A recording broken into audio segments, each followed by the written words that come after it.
Everyone, welcome back to channel រៀនហាប់បាទសួស្តីពុកម៉ែបងប្អូនអរគ្នាសូមស្វាគមន៍មកកាន់ channel រៀនហាប់ហើយសម្រាប់បងប្អូនអរគ្នាទើបតែទស្សនាវីដេអូនេះបាទកុំភ្លេចជួយចុច Subscribe បាទចុច Like ដើម្បីទទួលបានវីដេអូថ្មីៗជារៀងរាល់ថ្ងៃបាទហើយថ្ងៃនេះគឺលោកគ្រូមានមេរៀនបាទមេរៀននេះគឺទាក់ទងទៅនឹងអង់គ្លេសឬក៏បង្កើតប្រយោគអង់គ្លេសខ្លីៗបាទសម្រាប់សន្ទនាជាប្រចាំថ្ងៃបាទហើយតោះអញ្ចឹងយើងកុំឲ្យថាពេលវេលាយូរយើងចាប់ផ្ដើមដល់គ្នាដោយពាក្យនេះយើងអានថា What are you going to do tomorrow បាទអញ្ចឹងយើងអានលឿនលោកគ្រូអានលឿនណា What are you going to do tomorrow បាទអញ្ចឹងយើងប្រែថាថ្ងៃស្អែកលោកនឹងធ្វើអ្វីដែរបាទថ្ងៃស្អែកលោកនឹងធ្វើអ្វីដែរបាទថ្ងៃស្អែកលោកនឹងធ្វើអ្វីដែរបាទ tomorrow ហ្នឹងគឺថ្ងៃស្អែកណែបាទអូខេបន្តទៀត I am going to go shopping បាទនេះលោកគ្រូអានមួយសម្រាប់បងប្អូនអ្នកគ្នាទើបតែរៀនបាទអូខេឥឡូវយើងអាន Global Pro ម្ដងបាទ I'm going to go shopping បាទ I'm going to go shopping បាទអញ្ចឹងយើងប្រែថាខ្ញុំនឹងទៅទិញអីវ៉ាន់បាទខ្ញុំនឹងទៅទិញអីវ៉ាន់បាទ go shopping នេះមានតែទៅទិញអីវ៉ាន់ទៅហាងណាបាទអូខេ go shopping បាទអូខេអានឹង go shopping គឺជា clear ជា phrase របស់វាតែម្ដងបងប្អូនណាបាទអូខេតើឥឡូវយើងបន្តទៀតអូខេ nice where you going to go shopping បាទ nice where are you going to go shopping បងកំបុកវត្តចម្រៀងកំបុកអូខេតោះឥឡូវយើង nice អញ្ចឹងយើងប្រែថាល្អបាទ nice យើងប្រែថាល្អតើអ្នកនឹងទៅទិញអីវ៉ាន់ហ្នឹងនៅឯណាបាទតើលោកនឹងទៅទិញអីវ៉ាន់ហ្នឹងនៅឯណាបាទ Where you going to go shopping តើអ្នកនឹងទិញអីវ៉ាន់ហ្នឹងនៅឯណាបាទអាហ្នឹងគឺ clear ដែលប្រើប្រាស់ទូទៅតែម្ដងបាទពេញនិយមបាទ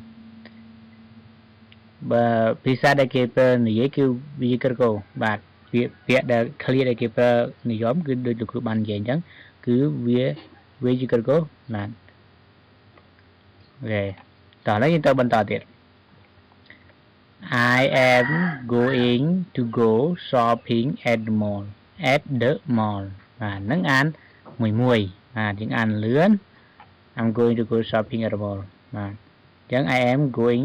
យើងអានថា I am ក៏បាន am ក៏បានយើងអានភ្ជាប់ណា I'm going to go shopping at the mall យើងមានន័យថាខ្ញុំនឹងទៅទិញអីវ៉ាន់ហ្នឹងគឺនៅ mall បាទនៅ mall គឺហាងឬក៏ផ្សារនឹងឯងបាទ I'm going to go shopping at the mall អញ្ចឹងខ្ញុំនឹងទៅទិញអីវ៉ាន់នៅ mall បាទនៅហាងហ្នឹងបាទអូខេឥឡូវយើងបន្តទៀតអូខេ sounds good who are you going to go with sounds good បាទ sounds good បាទ who are you going to go with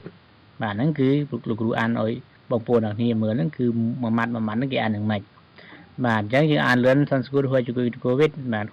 sounds good who are you going to go with មានថាតំណងល្អតើតំណងល្អហើយចុះលោកទៅនឹងទៅជាមួយអ្នកណាបាទអញ្ចឹងលោកឯងនឹងទៅជាមួយអ្នកណាបាទតើលោកនឹងទៅជាមួយអ្នកណាបាទអូខេគាត់សួរហើយបាទអញ្ចឹងយើងឆ្លើយវិញឥឡូវយើងដល់វិឆ្លើយវិញបាទ I am going to go with friends បាទ friends អញ្ចឹងមានថាយើងអានញាប់ Global Pro យើងអានថា I'm going to go with friends បាទថាខ្ញុំនឹងទៅជាមួយមិត្តភ័ក្តិបាទខ្ញុំនឹងទៅជាមួយមិត្តភ័ក្តិបាទyeah អូខេខ្ញុំនឹងទៅជាមួយមិត្តភ័ក្តិអូខេឥឡូវយើងបន្តទៀតបាទបន្តទៀត What are you going to buy បាទយើងអានលឿនយើងអានថា What are you going to buy What are you going to buy What are you going to buy ឬក៏ What are you going to buy បាទបាយហ្នឹងគឺទិញបាទខ្ញុំប្រែថាតើលោកនឹងទិញអីបាទ ตาโลกนั่งตัดติงไอแต่นั่นนะตาโลกนั่งตัดติงไอบาท going to คือเหี้ยpresent หรือว่า future tense บาทคือเหี้ยประโยคอนาคตการ future tense นะบางคน present future tense ចឹងយើងនឹងរៀនវិយាករណ៍អង់គ្លេសខាងមុខទៀត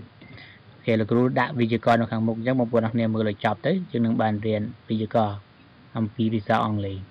អូខេឥឡូវយើងអានតទៀត I am going to buy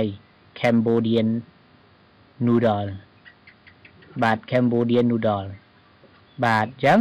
I am going to buy Cambodian noodle យើងប្រែថាខ្ញុំនឹងទៅទិញនំបញ្ចុកបាទ Cambodian noodle ហ្នឹងនិយាយបែបថានំបញ្ចុកបាទ I'm going to buy Cambodian noodle គឺខ្ញុំនឹងទៅទិញនំបញ្ចុកខ្មែរយើងណាបាទនំបញ្ចុកខ្មែរយើងបាទបាយហ្នឹងគឺទិញនឹងឯងបាទអូខេឥឡូវវេយ្យាករណ៍ភាសាអង់គ្លេសឥឡូវយើងចូលដល់មេរៀនបាទជាតម្រង់បាទយើងចូលជាតម្រង់វេយ្យាករណ៍ភាសាអង់គ្លេសអន្តរទៅនឹង future tense បាទប្រយោគអំបញ្ញដែលយើងរៀនហ្នឹងគឺជាប្រយោគ future tense គឺជាអនាគតកាលបាទទៅទៅនឹងវេយ្យាករណ៍អំពីអនាគតកាល going to នឹងឯងបាទតើវេយ្យាករណ៍អង់គ្លេសយើងនិយាយអំពីអ្វីខ្លះតើនេះតម្រង់បាទនេះ subject បាទ subject ហ្នឹងគឺប្រធានបទបងប្អូនណាបាទពេលបងប្អូនអរគ្នាខ្លះក៏អត់ស្គាល់ថាស្អីគេ subject ហ្នឹងគឺប្រធានបទដូចជាខ្ញុំគេគួតវាឯងអាហងអីហ្នឹងគឺសុទ្ធតែជាប្រធានហើយជាប្រធានបាទជាសព្វនាមជាប្រធានណាបាទសព្វនាមជាប្រធានដោយគេគួតវាឯងអាហងលោកនេះលោកនោះបាទលោកចៅបាទអាហ្នឹងគឺសុទ្ធតែជាប្រធានហើយគឺ subject ហ្នឹងគឺ are you we they he she it ហ្នឹងគេសំដៅទៅលើ are you we they he she it បាទហើយក្នុងទីនេះគឺលោកគ្រូអត់បានបញ្យល់លម្អិតទេទៅទៅនឹងវិយាករណ៍អង់គ្លេសលោកគ្រូគ្រាន់តែលើកត្រួសឲ្យបងប្អូនទាំងគ្នាមើលឥឡូវ subject plus verb to be បាទ verb to be ហ្នឹងគឺ am is are ហ្នឹងឯងបាទ am is are verb to be បាទ am is are គឺយើងប្រែថាគឺជានៅបាទ going to បាទចំពោះពាក្យថា going to ហ្នឹងគឺប្រែថានឹងបាទប្រែថានឹងគឺសម្រាប់អនាគតកាលបាទសម្រាប់អនាគតកាលបាទ plus infinitive បាទ infinitive គឺជា verb ឬក៏ជានាមជាកន្សោមកិរិយាឬក៏កន្សោមនាមឬក៏កន្សោមកិរិយាអូខេនេះគឺ to infinitive គឺ verb ណាបងប្អូនបាទឧទាហរណ៍នៅខាងក្រោមនេះលោកគ្រូលើកជាឧទាហរណ៍បងប្អូនអ្នកគ្នាមើល I am going to subscribe channel រៀនហាប់បាទបានន័យថាខ្ញុំនឹងចុច subscribe ឬក៏ខ្ញុំនឹងជាវYouTube channel រៀនហាប់បាទអញ្ចឹងបងប្អូនអ្នកគ្នាមើលវីដេអូលោកគ្រូហ្នឹងគឺ